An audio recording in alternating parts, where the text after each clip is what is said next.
seen a woodpecker on a steel pole? Well, in case you hadn't, I'm going to tell you what. He gets a mite confused. But we're going to look at stains and dyes, coloring wood. You know, one of the biggest things out there is there's absolutely zero continuity between them. You can read the labels, doesn't tell you a thing. Tells you it's one thing, it's something else. Now, the first thing we got to do is we got to know why we need to know the difference. Well, it's real simple. They perform entirely different. To give a basic understanding of that, dyes, this side over here is dyes. Dyes do not have what's called a binder. What is that? Well, dyes have, they're soluble, meaning that dyes never go out of suspension. Dyes are what they are. Think of it kind of like food coloring. Or another way to think of it is if you dissolve something like sugar in water, it stays dissolved. And they don't need a binder because they actually soak into the pores of the wood. And while there's a pigment in there, it is so minutely fine. Let's think about, compare a BB to the earth. Maybe not quite that extreme, but it's pretty close. Stains, on the other hand, the pigments are much larger. And the pigments are designed, the pigment's the color. It's the little ball of color. And it's designed to glue on to the wood. It's got to stick. So stains need binders because that's the glue that holds it on. And if you're into woodworking, and if you're watching this, I hope you are, you understand glues. It holds something together. That's simple. Now the problem is that, like we said, there's no continuity. But at this point, what we want to understand is dyes have no binder and they penetrate the wood and they color it. Stains need binders. They're glued on. The problem is they label one as a stain when it's actually a dye. In some cases, it's a combination. Okay, how do you know the difference? Well, like I said, the label's not really going to tell you. And then, on top of that, we have all kind of different dyes, and we have all kind of different stains. We have, in the stains, we have a water base, we have an oil base. In commercial, we have lacquer base, acrylic bases. We have gels, which are thick. In the dyes, we've got alcohol, water, oil, and we have one that's called glycol ethers. Now, most of you don't get crazy on that. And they're called NGRs, which stands for non-grain raising. Now, we're going to come back just in a second here, and we're going to focus entirely for a little bit on dyes and the differences. All right, guys, dyes. I certainly wish it was simple, but it's not. Let's start with this. The way you can tell you have a dye is, well, I wish it was the label, but this one, General Finishes, actually says it's a dye. It's a premix. This one calls it an ultra-penetrating stain. This just says NGR. Non-grain raising, you see NGR, you got to dye. This is a water-based powder. Now the packet's actually taped on the front for identification, and you can buy them in all kind of different quantities. Now they're shipped usually, here's a little bottle, and this is trans tint. Here's WD Lockwood in a larger quantity. and they're simply shipped in powder form. In the case of the WD Lockwood, it just comes in a little envelope, and it's going to have its mixing instructions on it, and you're going to mix ever how much dye to ever, depending upon what type of dye you're using. What does that mean? Well, you've got, like we said, you've got alcohol soluble, oil soluble, and water soluble. Okay. Then we said something about the glycol ethers. Now this is where it gets a little bit complicated. The NGRs are used, the pigments that are typically used in your pre-mixed dyes is a thing called a metal complex dye. That gets a little confusing too. Basically, the problem with dyes is that they're not real color fast, meaning they don't hold up real well in sunlight, fluorescent lighting. They fade. They fade bad, some of them. The metal complex dyes are the most color fast. They hold up the best. The good side to dyes is that they're actually the strongest of any means of coloring. The powdered dyes, there's a few out there that are metal complex, but for the most part, they're not. Now, to understand that a little bit, it's kind of the difference between watercolor and an ink pen. Ink pens are pretty much metal complex dyes. Now, when you go to looking at dyes, so which is the best? Well, without question, the metal complex. But if in an alcohol or glycol ether solution, you're going to have some hazmat shipping if you buy it that way. Here's a water base. Okay, this is new to the market. Here's a water base that's a metal complex dye. Other thing you're going to see is you're going to see dyes with names. You're like, what do I want that for? And that's like these. Here we have an orange, here we have a yellow, and you're going to see the greens and the blues. Well, they're used to intermix to make a dye or to color a dye, to help tint, tone, whatever. Also, you're going to see you're going to see like trans tint, where they make the little bottles of concentrate that you can mix in usually alcohol or water or whatever to make your own dyes. You're also going to see the dominant colors, red, blue, yellow, and everything in between. And these are used to tint and tone your dyes. Now, they also work in stains. One of the biggest advantages to dyes is, like I said, is that they're usually the strongest and they color the best. The thing with a dye, because the pigment, like in this piece of ash, it will totally, thoroughly color this. And it will do it the most even. Because like in woods that have porous grain, it doesn't matter. It's just going to color everything. And it does a super job. The downside to dyes is the color fastness of them, A, but B, they're extremely thin. They're water, they're whatever. The best dyes to use for color fastness, like I said, is the metal complex. The next is the water base. Now, when you buy the NGRs, there's one thing about them. They dry extremely fast.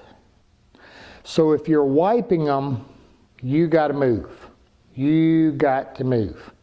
And to wipe them on really nice and even is pretty difficult. You'll get lap marks.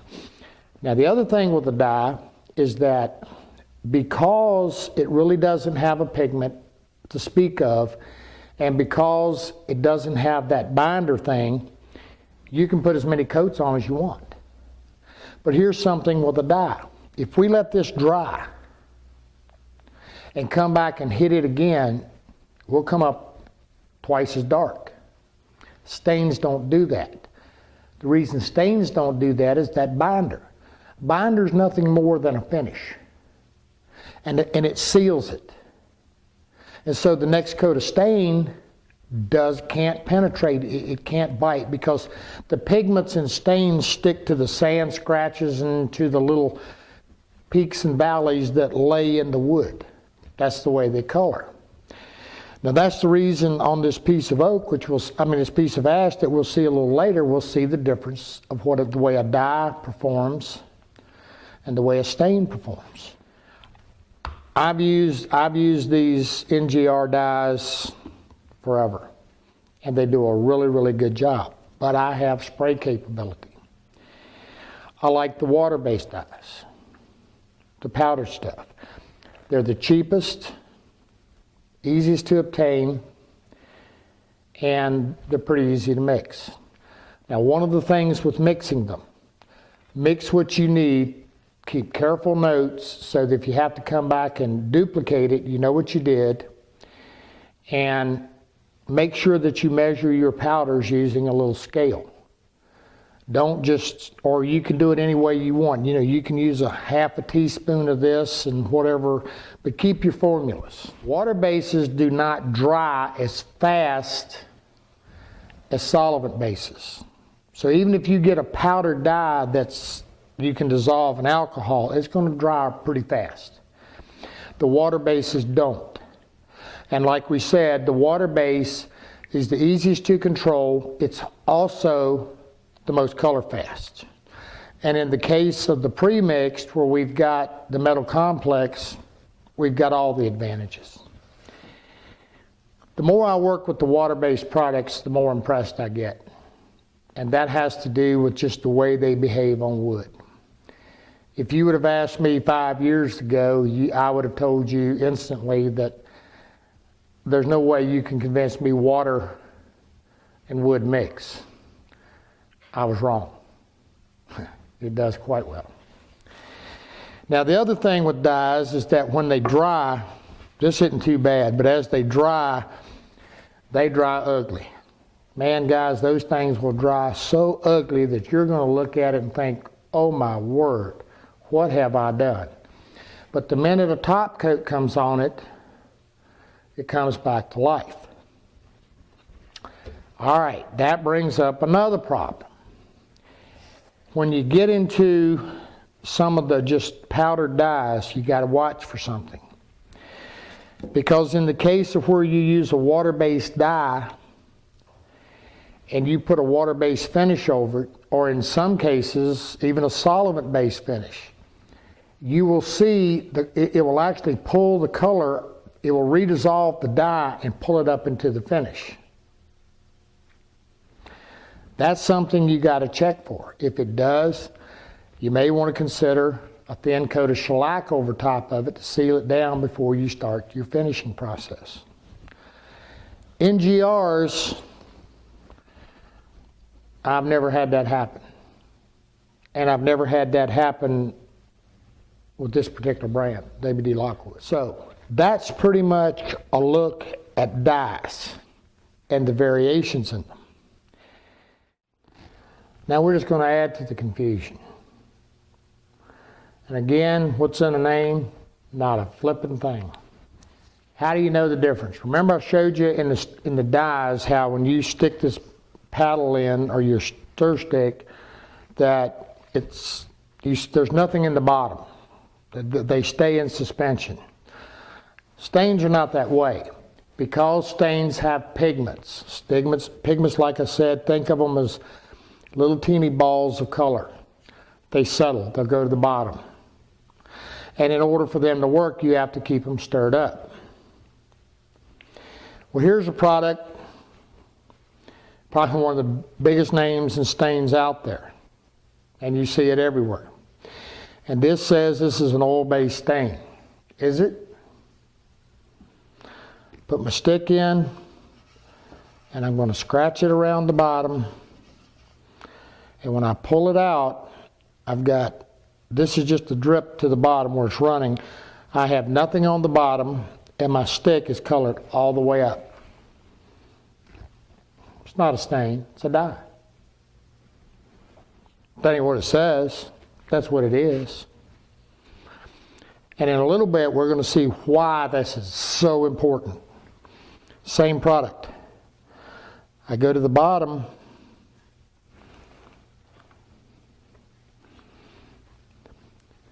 Can you see this clump? I've got pigment. But notice the stick. What do I have? I got a combination. It's both. It's pigment mixed in a dye. All right, here's another one.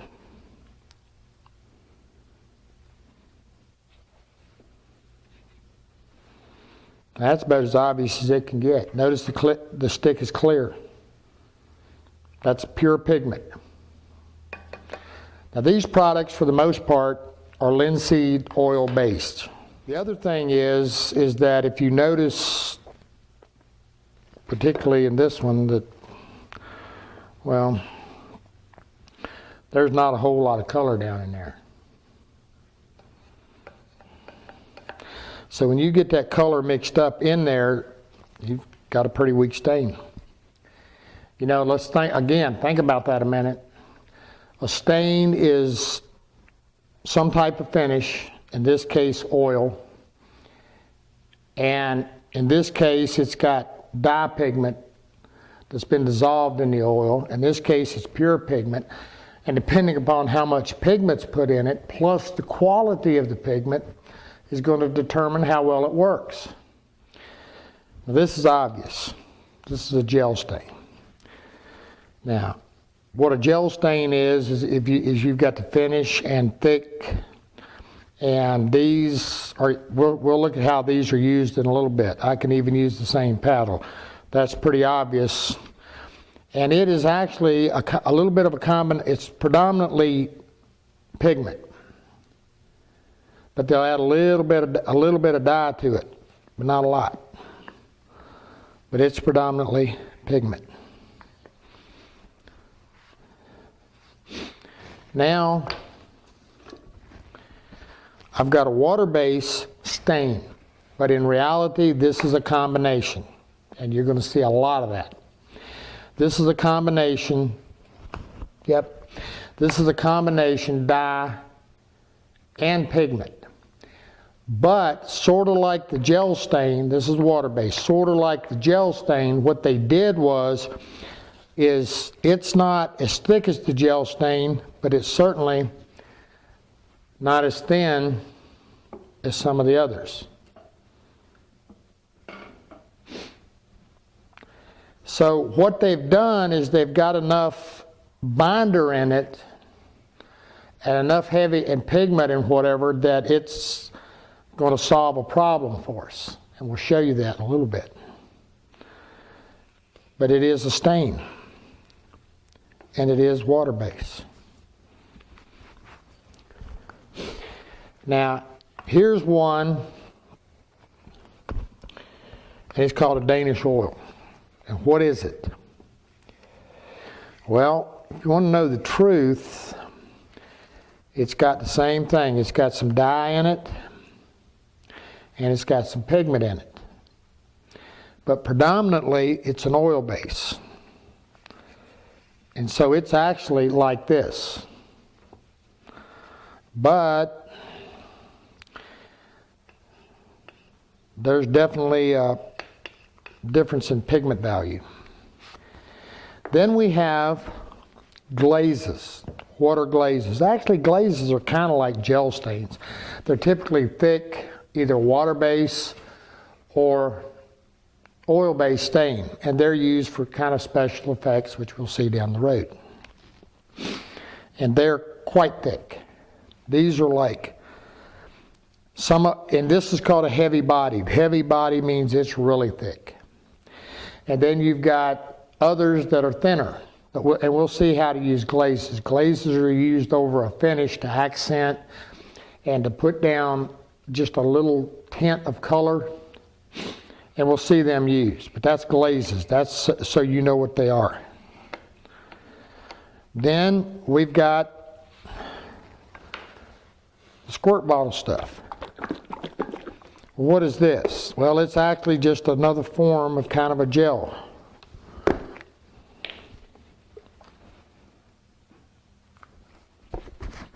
With the top stuck on.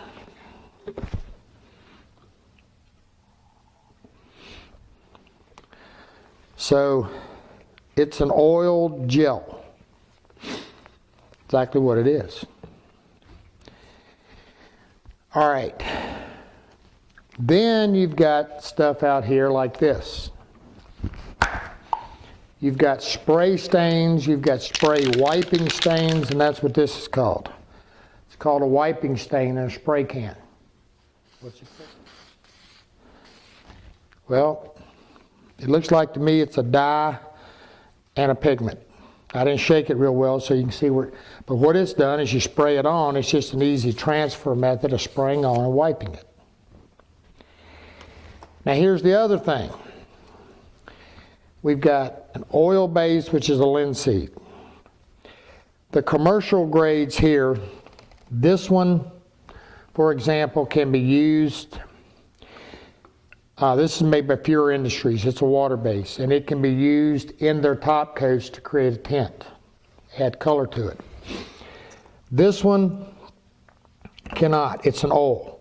Here's another water base. It can be added to a water-based product to create a tint. Now the other thing we have out here is we have our commercial stains. There's Mohawk, Balin, there's Gemini, there's Sherwin-Williams, there's M.L. Campbell. The basis for this, a lot of them will call it an oil base, but in reality it's usually either an acrylic lacquer or it's a lacquer base. These dry very fast, and the reason they do that is these can be used to intermix with lacquers and solvent-based top coats, but they work under anything. Well, I'm gonna be honest. The more I work with it, guys, I like the gels and I like the water-based stains. It's just a fact. We're going to come back and we're going to look at why. Now remember, I keep telling you what's in a name and I keep telling you nothing. I want y'all to check this out. Can you see the label? Can y'all focus on the labels here? It's golden oak across the board. This one actually happens to say light. It's what it is. All right. This is an oil-based dye. We've already determined that. Put it on, let it soak, wipe it off. This is a water-based dye. We've determined that.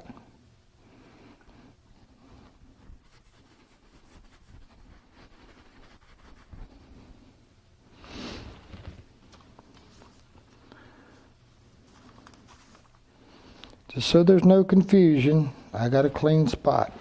This is a gel stain.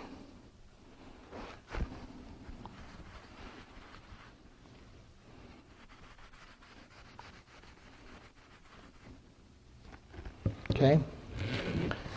Give me another clean spot here. Guys, I done used a pickup truck load of, I done used a tractor trailer load full of rags. See where we're going? All right, this is a powder mixed water base, and this says to mix it in 1 to 2 pints. This is 1 pint, this is a 1 pint concentration. So this is the high concentration. Whoops.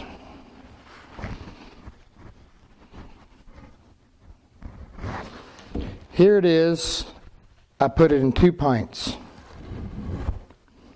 The high concentration. See, this is the cool thing about dyes.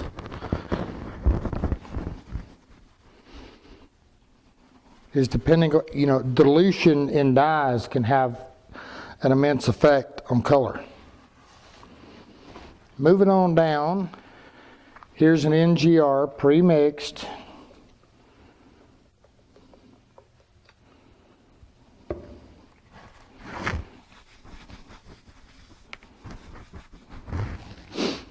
Now, as you can well see, not every interpretation of golden oak is the same, by far. So, you know, if you're dyeing something with golden oak and you run out and you send, and you've bought one of these and you send somebody down to buy you a quart of golden oak and you say, well, I don't care what kind you get, just get me golden oak. Or in our world, it's kind of funny. You'll get somebody come in and they want something made. Oh, I want it to be that golden oak color. Well, which one might that be? What's in a name? Not a thing. Why do you need to know the difference whether it's a dye and a stain? Because it behaves entirely different. And one of the biggest areas where it varies is in blotching. Blotching, that's where, you'll see what blotching is in just a second. Now these are the woods that are very prone to blotch. What does blotch mean? Blotch means that it absorbs stains or dyes at a completely different rate. Now, what am I talking about? Well, you can actually see this. Just a little bit of mineral spirits. If you want to know if you've got a blotchy wood, you can simply mist it with a little mineral spirits or water. And when you look at it, can we pick this up? You can see all the different streaks and striations and all of that going through it. Just a piece of birch. If it's not laying on there pretty even, odds are it's going to blotch. Okay. Now what happens when it blotches? Well, it just turns ugly. Big time ugly. Now, dyes are far more prone to blotch than stains. Why? Dyes penetrate. And when they penetrate, what makes this is we've actually got hard and soft grains. So when it penetrates, the more it penetrates, the more the softwood or the soft grain is going to suck it up, soak it up. The more it soaks up, darker it is. So you get light and dark, and it's just, you don't get a very even color.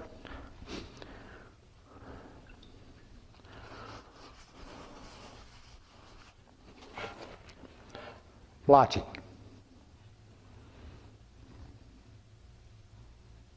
Okay.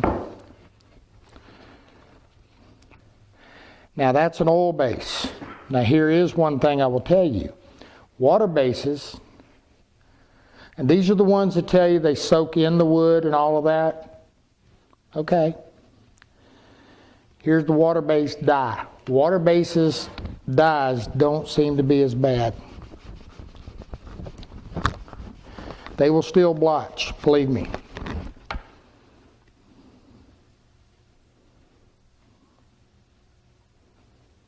Now this is basically an NGR. Here's a pure water base.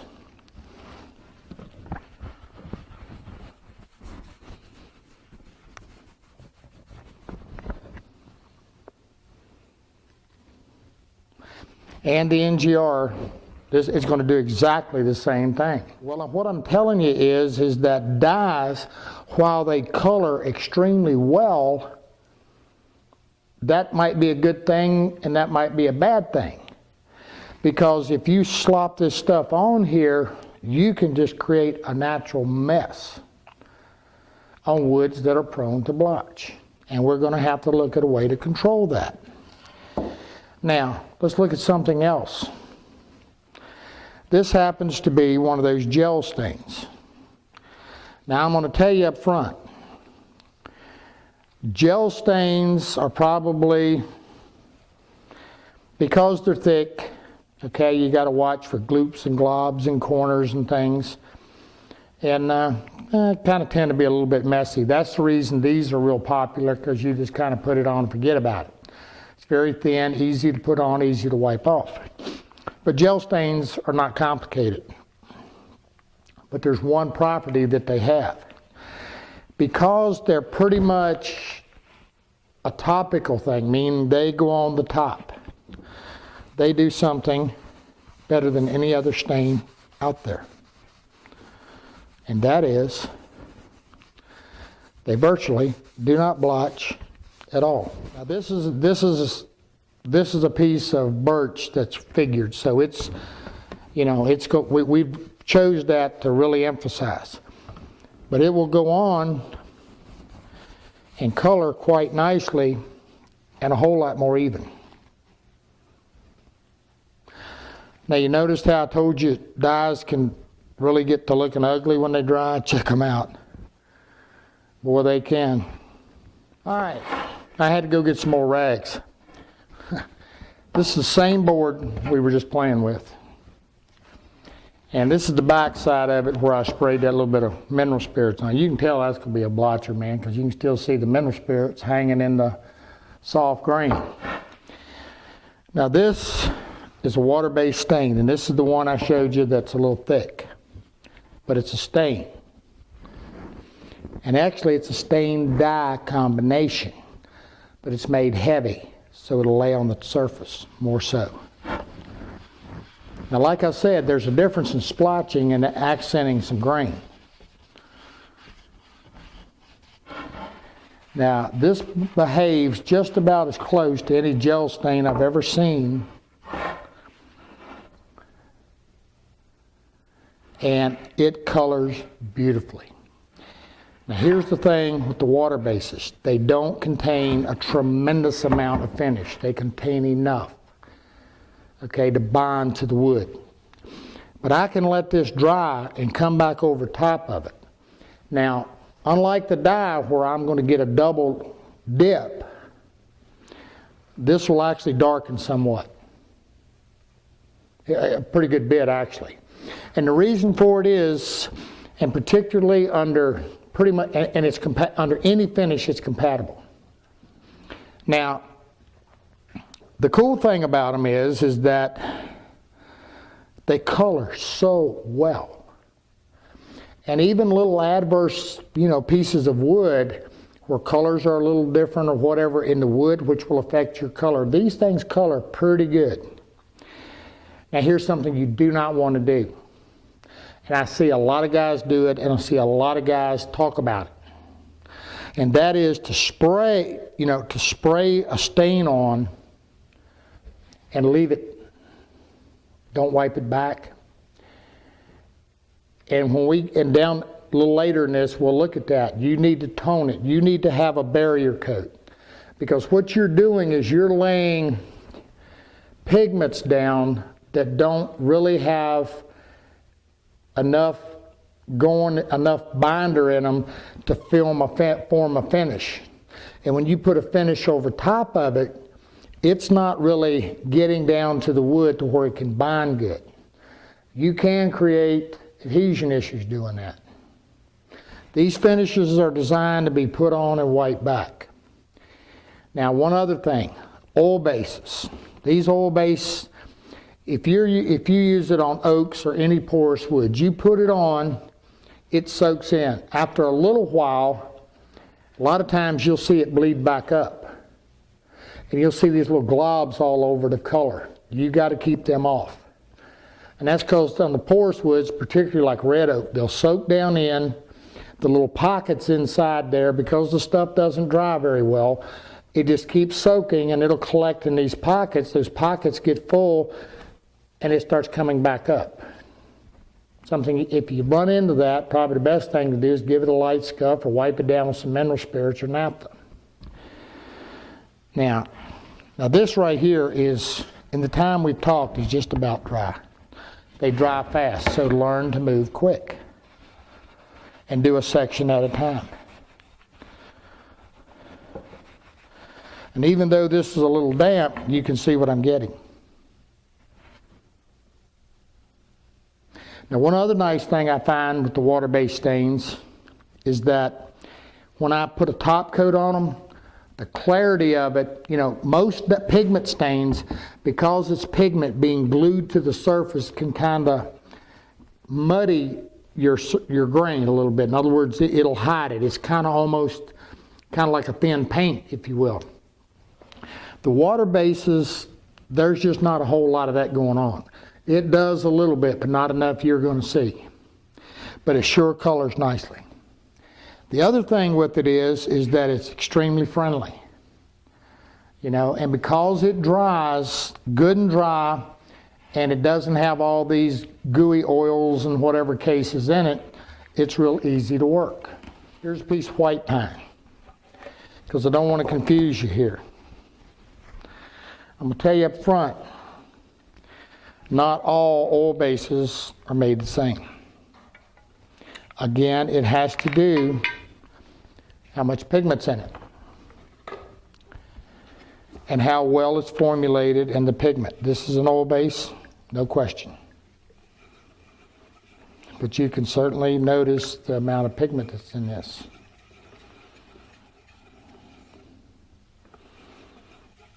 Now while I'm stirring this, I want to tell you something. You can put an oil finish, stain, whatever you want, over top of a water base dye or stain. You cannot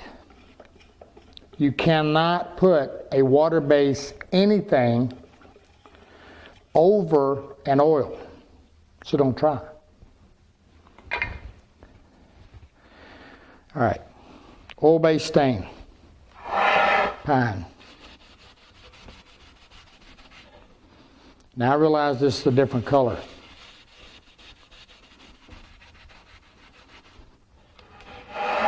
Now this is a pecan, whatever you want to call it.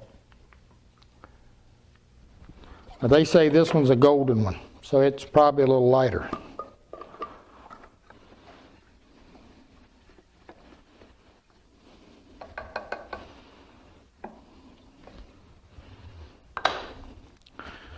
I think you already got the picture, but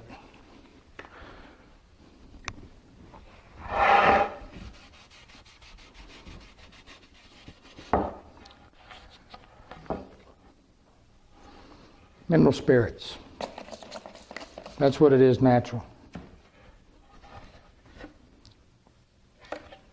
What we're basically concentrating right now on the oil bases here a little bit. We've already looked at the water base. Now, we talked about that the gel stains are pretty much, they're a thickened oil base stain. And they do a wonderful job on blotch-prone woods. And I'm going to show you this just one more time, just for kicks and giggles. Now, we didn't do too good a job of sanding this, I'm going to tell you that. But colored that pine pretty nice. Now here's a good oil-based stain, we think.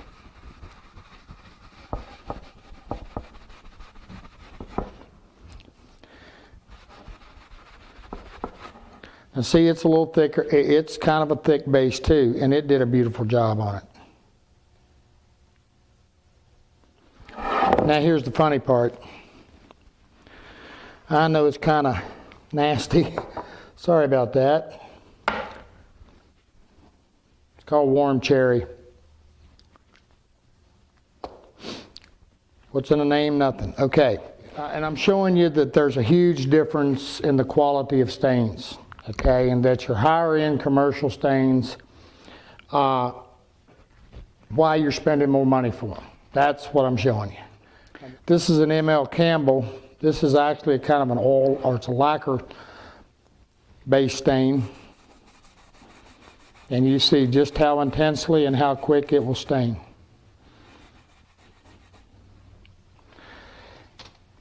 Now here's something I want to show you. And here's Gemini. Again, I'm going to reiterate. There's Gemini, there's Sherwin-Williams, here's Mohawk, here's ML Campbell.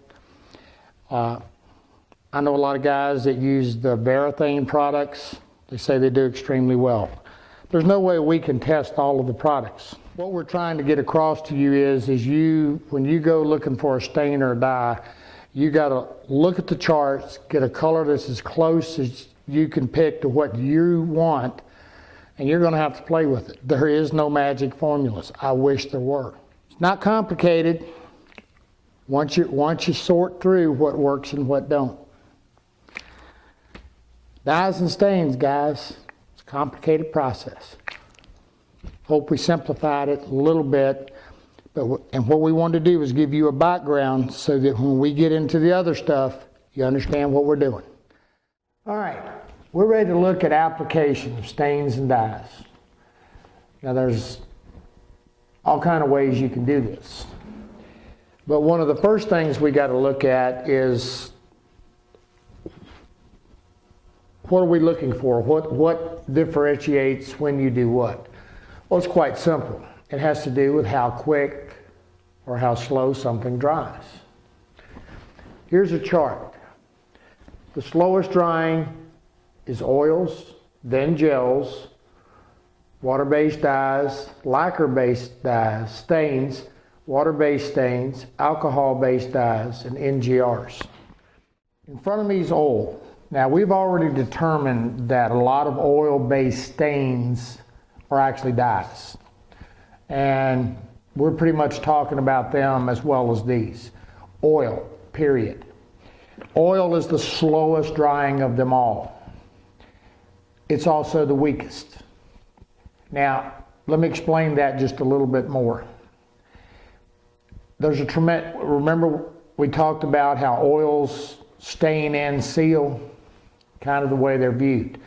But even within the confines of the oil-based stain community, there's a huge amount of differences. Now, the first thing we got to remember is that if we have a true oil-based stain, you know, where the pigment all soaks to the bottom.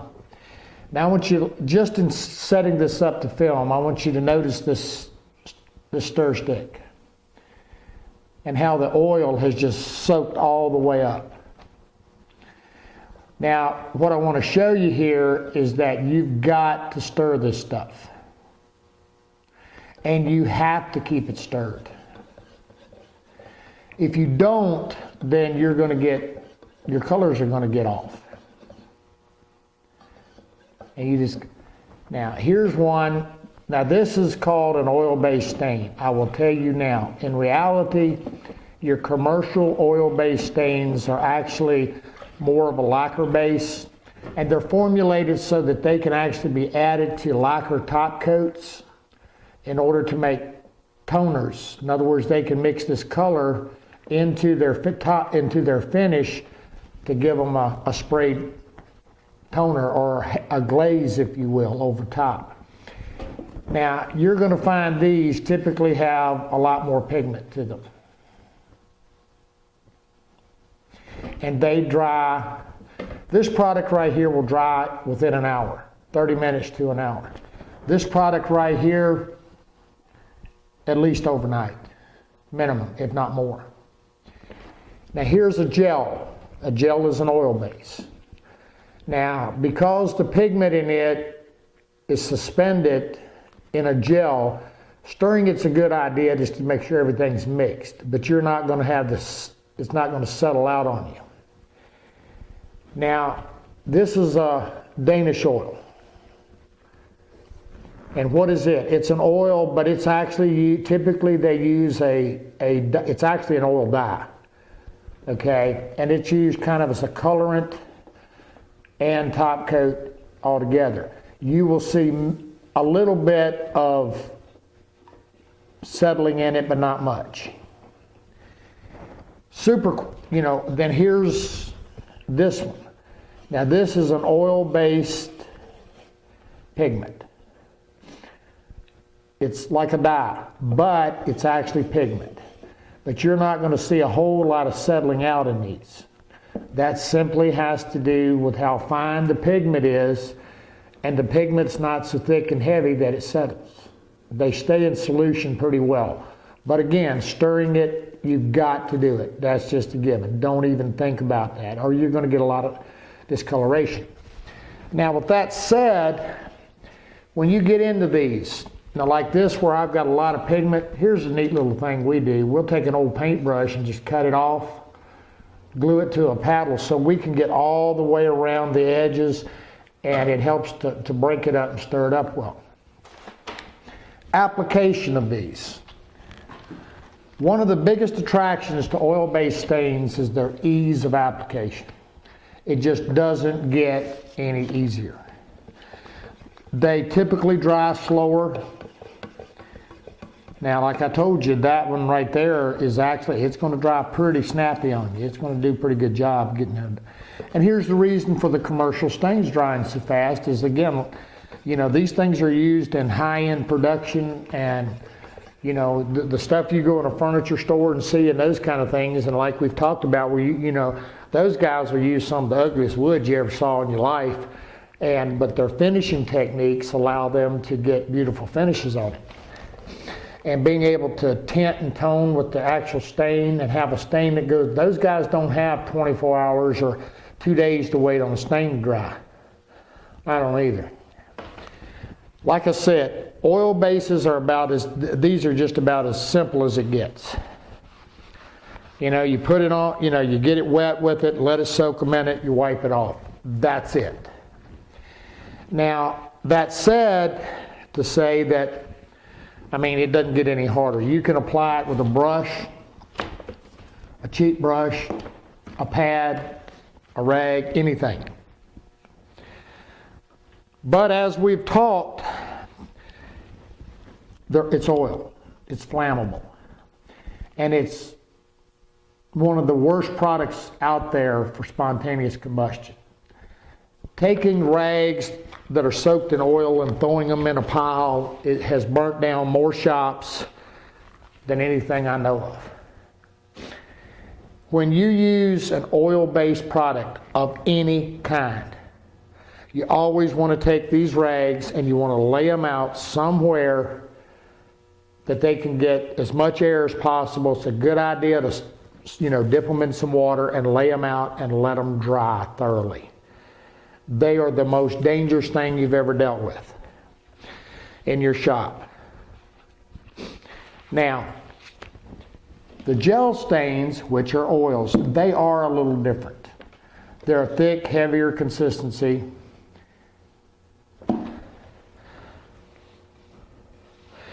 And so you actually have to, you know, the thin oils, they'll just run everywhere.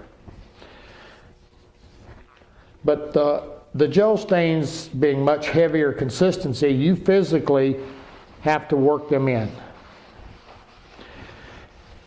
Now, we've all talked about the gels, and in my opinion, gels are probably the easiest and one of the best stains out there for home use. End of story. If you just simply want to be able to wipe something on and be able to get a finish, to use a wipe-on gel stain, let it dry, come back with 2 or 3 coats of a wipe-on gel top coat, it doesn't get any easier. But these are all wiping stains, meaning that when you put them on, they're not, you put them on and you wipe them off. Let them soak and let them go in. The other thing I find with gel stains, the good ones, around here we use General Finishes and we use Bartley's. I'm going to say this again. I don't know everything that's out there. I don't know everything that's in the box stores. I know Varathane has a good one. I've used a little bit of the Olympic. It's done well. And I've also used a lot of the, I've used some Czar. It's something you have to play with, okay? The General Finishes and the Bartley's, just what we use. End of story. Now, one of the things with the thinner oils that you're going to see on particularly porous woods like oak, and that's what we have here, a piece of red oak. Billy, can you get it on this? I stained this about an hour ago. And if you look, you can see right in all in here, you're seeing globs. It's actually, what's happening is that this thin oil is going down into those pores, gathering in the larger voids, filling up, and it pushes back up. If you leave, so you've got, when you use an oil finish, you've got to watch it. Don't put it on there and go to bed. You're probably going to wake up in the morning and not be real happy, because all those globs keep pushing back. Now, I'm going to be straight with you. I don't like the thin oil-based dyes, stains. I don't like them for nothing. They're just not strong. They just. Now I'm going to show you this. Now this is a piece of just oak plywood. Plywoods do not color the same as solid woods. Here's why. We have such a thin membrane of wood here. There's nothing for it to absorb to. There's nothing for it to soak in. You know, when they put these thin, and today the veneers are like paper thin, and they put them down and they come back, and when you try to stain them, in many cases the glue that was used has bled up into the veneer. Not really evident until you go to stain it. You can't sand it out. It's just there. There's nothing you can do about it, virtually.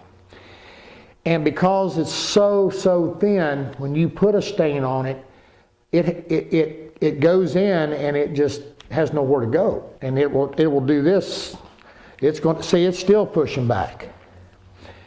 Now, that said, the other thing is with oils is that the really thin box store oils, I mean, I don't mean to knock anybody, but it is what it is. Here's a coat, one coat put on there. And when I put the second one on, compared to, you see over here, this is one. And I come back and, you know, I can let it set. 2 coats don't do much of nothing. Here's the other thing. This is 2 coats on solid wood. This is 2 coats on plywood. It's an immense difference. What I'm telling you here is there's a huge difference in the quality of stains. It's that simple. Most of the stuff that's put in box stores, the consideration is the price point, how much they can sell it for, the markup. And the second consideration is the price point and how much is the markup. My opinion, oil, the only thing oil offers us is ease of application. That's it. Bar none. With exception to the gels. And the reason, and when you see water-based stains, you will understand. And again, I like the oil, I like the gel stains. Now, very quickly, I'm just going to show you this. And again, it's just a wipe on. Now, the gel stains, I want to caution you. Because they're thick, getting globs around things, corners, that kind of stuff, it's very easy to do because it's made to hang on there. Make sure you thoroughly wipe them down. Gel stains are not near as prone to bleeding back because they're thicker and they don't run down in there. The other thing is a good quality gel stain will give you the best color. A good quality oil stain will too. There's a huge difference. Now this one hadn't dried quite as much or soaked in as much, but they get a whole lot closer in color. But you can also see what I'm telling you. See where this one's laying here and it's still shiny? That's because there's nowhere for it to soak. It's laying there. on a solid piece of wood, it's the solvent in that is some of it is going to be absorbed by the wood, and the veneer is just not. This is a good pigmented oil-based stain. See how nice?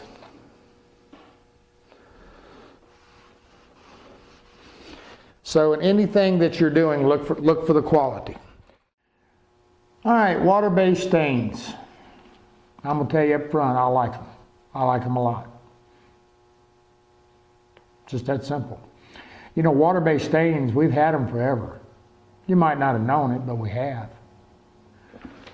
Here's some house paint. I can thin it.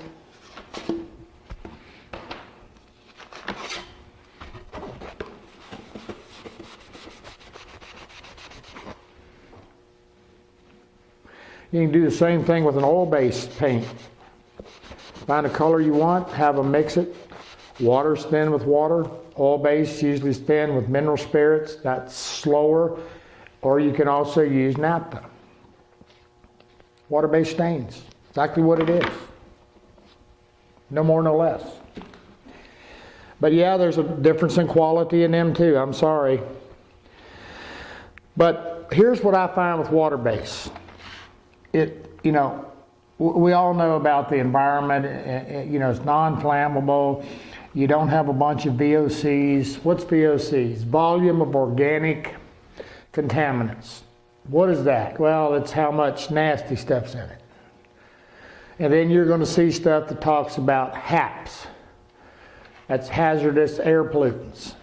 How much stuff is, and that's predominantly involved in your solvent bases, how much junk you're putting in the air. Water bases are the least in all respects. But now I've got on gloves. They're not non-toxic by no means. Gloves and you know, and good air movement is a critical thing. And just like with the oils. Now, all of these, one of the other things, now while I can intermix like gel stains and all of those, oils, I can take two different colors, mix them together, whatever, to kind of make the colors I want. I find oil stains, water-based stains a lot easier. I can actually make my own. A lot of times you can buy, and like here you'll see this is called a clear base, or you'll see it in a natural. You can, and when you get it, when you see it, it's going to kind of look like milk, but it dries clear. You can take any of these stains, mix it in there, make whatever you want, whatever color you want. You can use the Mix-All, you can use the Trans Tint. Now in the oil-based stuff, you can also use the Mix-All, okay? This is a pigment, this is a dye. And you can make pretty much anything you want. The biggest problem, there's two problems with water-based. I've told you, and I'm gonna tell you again, there's no perfect finish or stain. The two problems are, one, they fuzz the grain. They're water-based. Put water on wood, the grain fuzzes up. Second thing is that they dry extremely fast, very fast. Now, to control the speed of the dry, now you'll notice over here, I've got water-based stains included in Best Sprayed. Now, what am I talking about? Well, right now what we're looking at is the white part of this, is that they do dry so fast. And if they dry, and by drying so fast, you can get what's called lap marks. What is that? This is lap marks. Now, unlike the oils, one coat of water-based will do one thing, two coats will do something else. It will get much darker and much deeper. The reason for it is that it doesn't have as much finish in it. The finish, the water-based finish that's in it is the binder. That's what's gluing it on. And it dries so thoroughly it does not seal itself off. So one more coat will give us even a better color. If you get these lap marks, and that's the problem, that's the hard part of water-based, particularly on big areas, okay, because it does dry so fast.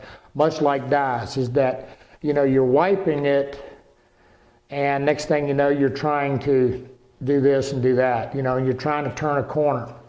Again, I can't emphasize enough, the smart thing to do is break things down into as small a pieces as you can, so that you're not trying to deal with anything as a whole. If you get lap marks, how do you deal with it? Well, there's several ways. One, you can simply, this is water-based, you can take a cloth wet with water and go over it. But that will pull some of your color off.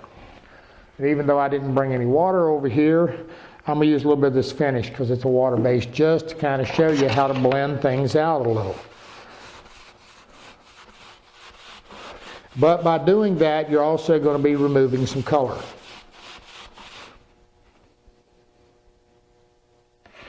Okay, the other thing that you can do is simply come back over it with another coat. Spraying it, which we will see a little later, it's still a wiping product. You have to wipe it. But what spraying does is allows you to get the stain on quick and wipe it quick. That's the key. Okay, that's what you're after. Now, like I said, the other thing with these is that they're so controllable. But my biggest reason I like them so much is I like the strength of them. They seem to be much stronger as far as the amount of color they lay down. The other thing is, once I top cut, now when they dry, they look pretty mute. They don't look real snazzy like oil bases, and the reason is oil's got the oil in it, and it's kind of showing you a little bit of finish and gloss there. Water bases aren't going to do that. They're just going to they're going to die down. In other words, they're going to look like nothing. They're going to look like mud, no sheen, no nothing. But the nice thing about it is when the color comes, when you get a finish on them, they come right back. So what it looks like when you put it on and it's wet is what you're going to get when you put a top coat on it. And just like right here, where I've got that red, you know, I can do layered effects and everything, which is something we'll be looking at later. They dry very nice and fast. You know, watch for fingerprints and stuff like that. Yeah, they really, really do a nice job. Now, applying them, like I said, spraying is a really good option. But if not, you want something that you're going to be able to get a lot of finish on or a lot of stain on quick. What I prefer to do is pour it off into a container. Now, just like everything else out there, making sure these things are mixed well is a good thing. Pour it into a container. If I'm going to wipe it, okay, I prefer a good sponge, and I make a mess. I mean, when I start wiping this stuff, man, I don't slow down for nothing. With something like a great big tabletop and whatever, here's some advice. To get a couple people, or a big tabletop to get 3 or 4 people, to where everybody's wiping just as fast and one's running right into the other to get it on and get it wiped back to where it's nice and clean, is a really smart thing to do, because it does dry fast, okay? But it sure does, it colors better, it's just so much easier. Now, remember I told you about how I really like the gel stains, and I do. The other thing that I find with the water bases, and I've showed you this, is that they're far less prone to blotching than anything else, except for the gel stains. And that has to do with the viscosity. And again, it changes among, you know, here's one that's a semi-gel. They actually have a thickening agent in it. So it's not a gel, but kind of a semi. And it's designed to lay on top, not soak down in, because when it soaks in, that's what creates the blotching. And like I said on the oaks and where we've got plywoods and whatever, You can put 2 coats of this on your plywood if you need to, and 1 coat on your solid wood, and you can bring them in. They work really, really nice. So again, application with water base is simply a matter of speed. End of story. This is called an extender. What is an extender? An extender is it slows the dry down. Okay, it helps immensely. And I'm sitting here looking at it, and it's probably one of the most important things with the water bases that you can show is that it does slow it down. Okay, now most of your water-based finish makers will have one. And again, I see a lot of the water base showing up out there in the box stores. I have not tested it. So you're going to have to be the judge of that. But an extender, okay, slows the dry down. Dyes. How do you apply them? By hand. The same way a cat moves with a dog on its heels.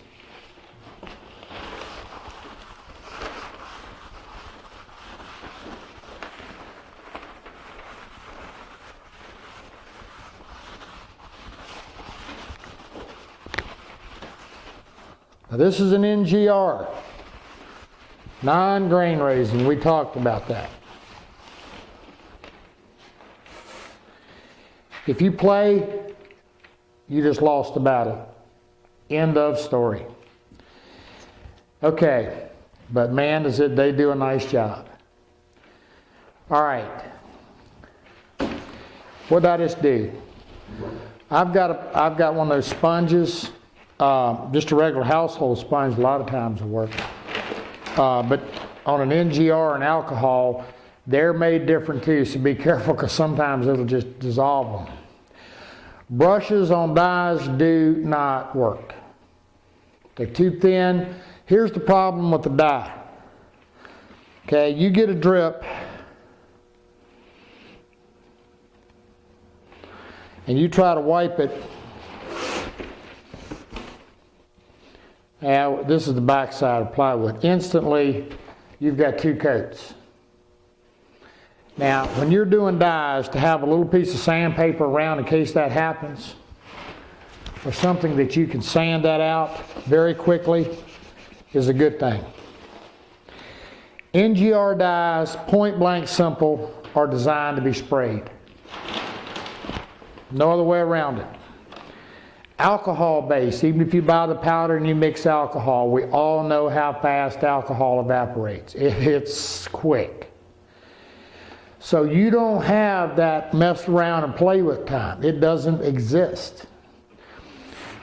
Now the other thing with dyes, again, here's another, I've told you about this, I'm going to tell you again. One of the biggest misconceptions with dyes is that they dry so fast, you can dye one side of something, and then you come up the face of it, just that little corner right there, you're going to get a line. I can't emphasize enough. NGRs are extremely tough to wipe, even for people who have a lot of experience. Now, the slowest drying of the dyes are the water bases. They wipe a lot better than your alcohol or your NGR. We can look right here. See where water-based dyes rank? And here's the problem, is that this stuff dries so fast. I've done told you this before, but I can't emphasize it.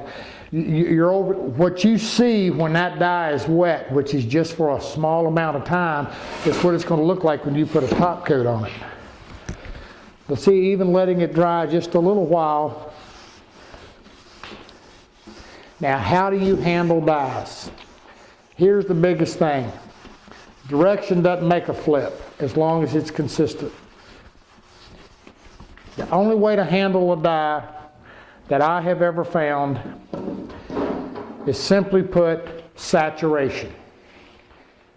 You can take a stain and you can do that little little teeny light wipes. You're not going to do it with dye because you're not going to get it even. You got to wet it.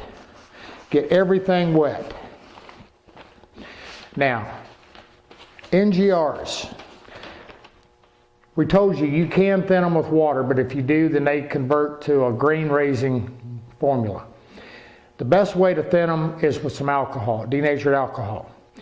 If you thin them, you can put 2 coats or 3 coats on and sneak up on your color. But here's the thing you want to do. Because you're going to be soaking this thing, you make sure on a test that it's going to give you what you want. And again, it's got to be even and it's got to be consistent. Dyes are strong. Now we saw in bleaching how we can reverse them. What if in solid alcohol, or in GRs, which we told you is actually a glycol ether, but they're alcohol. Just think of it as that. What if you get all uneven? What can you do? 1, get it wet, wipe it quick. If you're doing, always start from the bottom and work up. Once you've got some dye on there and it's wet, it's not near as prone to that because it's still wet, it's still soaking in. If you get a bunch of lap marks, and we've already seen what they look like, they can be awful. Now see, this is a product you put on, it's soaking in so fast, and immediately wipe it back. Immediately wipe it down. But even then, you can get a white mark. While it's wet, hit it again.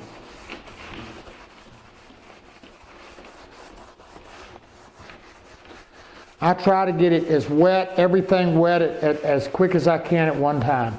That's the reason spraying works so well on this, and that's what it's designed for.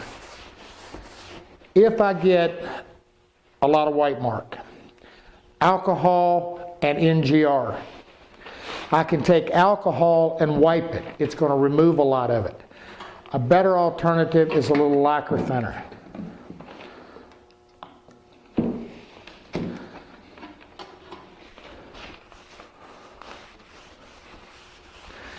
As a matter of fact, one of our almost standard procedures is that we will dye it. I've usually got a spray gun in one hand, spraying this stuff on. I've got a wet sponge, wiping it on, and Billy's coming right behind me with a pad wet with lacquer thinner, wiping it down, making sure it's all nice and leveled out. Okay. The other thing we can do to help control alcohol and NGR dyes is we can simply add a retarder. What is that? It slows the dry. It's like the water-based stains where we had what's the extender. That means it's extending dry time. Now this is a retarder. It's a lacquer retarder. And it's used to slow the dry down. It's the same thing as brushing lacquer thinner. It has solvents in it that dry slower. And it will slow the dry time down and give you a little bit more wiping time. I highly recommend, if you're going to wipe alcohol and NGR dyes, that you have some of this. Okay? Now, water bases. See how long it takes it to dry? That quick. I'll tell you something else you can do with these. Wring them out good, let them dry, and mark the color on them. You can go back and use them time and time and time again. With alcohol, with NGRs, and with water base. Water base. Now, this is Mr. Lockwood's powder mix. You've got the Trans Fast. I think Wizard, somebody makes one. They're out there everywhere. The powder mixed water bases dry the slowest. They dry slower than the pre-mixed stuff. Now we've already talked about difference in pigments in this, but the water base is just a whole lot more forgiving. Now the dripping thing, they'll do the exact same thing. because they're very strong. But again, you've got room, you've got a little bit of work time here. Just try to avoid drips and runs and stuff like that over where you've already worked. It too, now you can add a little bit of water to it to thin it. You could actually add a little bit of extender, but the water does just fine. Now, just like any dye, okay, to dilute it a little bit and sneak up on the color, that's just a smart thing to do, okay? Water base is probably the easiest and the friendliest of all the dyes. End of story. So that's all that is to it. You just keep it. You know, you got to get it on there. You got to get it on quick. Again, water's not as critical as the NGRs and the alcohols, but they do a nice job. Now the other thing with dyes, and I already showed you this. See where that's beaten up on there? It's not, that alcohol is not dry yet. If it was, I could actually come back over top of it with a water base. And that's because the dyes do exactly what they imply. Now why am I showing you water base over an alcohol base? Well, the water's not going to dissolve the alcohol very much, and so we can actually, sometimes to get a layered effect, we can alternate between alcohol and water in our first couple to kind of give a little deep, richer tones. All right, absolutely, positively my favorite way of applying colors, bar none. It's the most effective, most efficient, and it's by far the fastest. Now, we're going to spray this, obviously. But you know, you don't even have to be a proficient spray person to be able to do this. And you know, we've got a spray gun here with an air that requires the compressor and all that stuff. But you could, you know, you can get you a nice little turbine unit and it'll spray your finish and all of that stuff. And when we get into spraying, we'll take a look at them. It's just the easiest, most convenient way of doing it. You know, if you're doing tables and or dressers and whatever, and you got drawers and all this stuff, to be able to get up inside of there and just spray a color instead of trying to brush and wipe and stuff running all over the place and everything like that. Something for you to consider. And I can tell you, just point blank simple, I highly recommend it. Now here's just an old back of a piece of plywood, and it's pretty ugly. But what we're just going to show you is our ability to put on a dye, wipe it back, and how long it takes.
Now the first thing you notice is that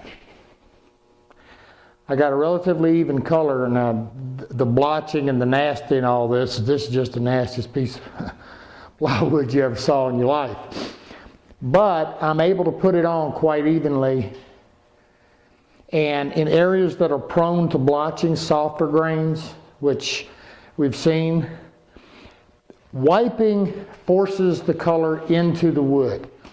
It also allows these softer areas that are prone to blotch to just suck it up like a sponge. Spraying lays down an even amount of color, so it's not there for it to absorb. So it's going to give us a much more even coloring. It also allows us to sneak up on that color. I can put it on very light, see if that's where I want to be, put it on very wet. I can put 2 or 3 coats. I have full control. Wiping, I don't. Now, all of the dyes and stains, with the exception of gels, can be sprayed. Dyes do the best because you can put as many coats of dye on as you want. In the case of stains, you got to wipe them. You don't dyes, because it's going in the wood, it becomes a part of it. We've talked about that. The point being is that you have much more control. You can cover a large area. If I tried to wipe this tabletop, if this were a tabletop and I was trying to wipe it, I would be trying to get a complete wipe all the way down. On this one, I could probably do it. On a big one, it would be very, very difficult. And that's why I told you, you run into stuff like that, to have 3 or 4 people trying to help you do something makes a whole lot of sense. That's how you put them on. I could go on and on and on and on. But essentially the thing you have to grasp is that the speed, that the faster they dry, the more difficult they are to handle by hand. Now I want you to look at this one more time. Here's the sanded side of this. We got some fingerprints in it and whatever, but we don't care. Now this is a piece of maple face plywood. And if you look at this, I think you can you see on camera the little blisters in it, in the wood grain?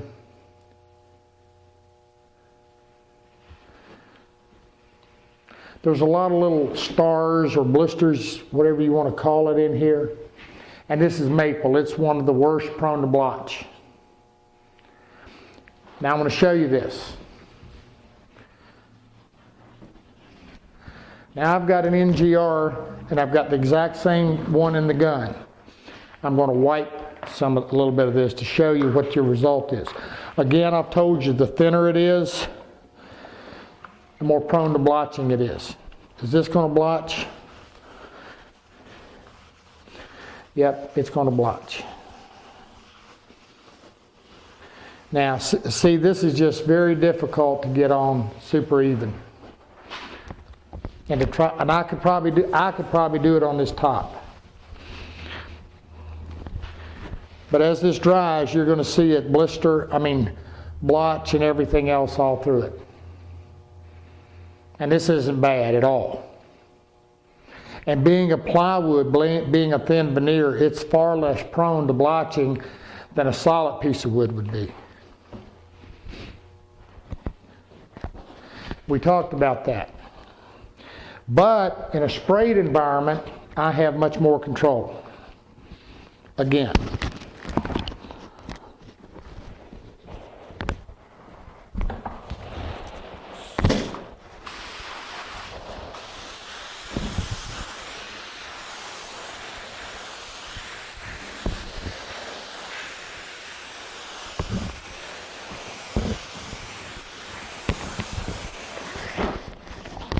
I can put it on very light and keep going till I sneak up on my color.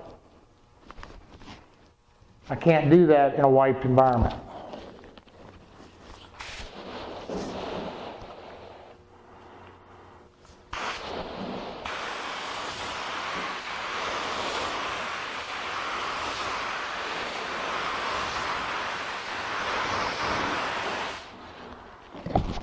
I can put it on heavy.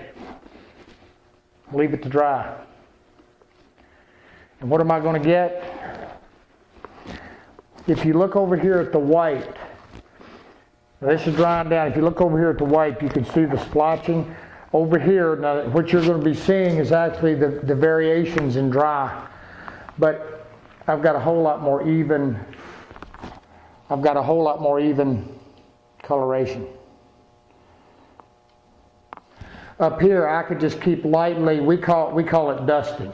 I could just keep dusting that color on until I had what I want and have no blotching whatsoever, without any kind of pre-treatment or anything. That's spraying in a nutshell.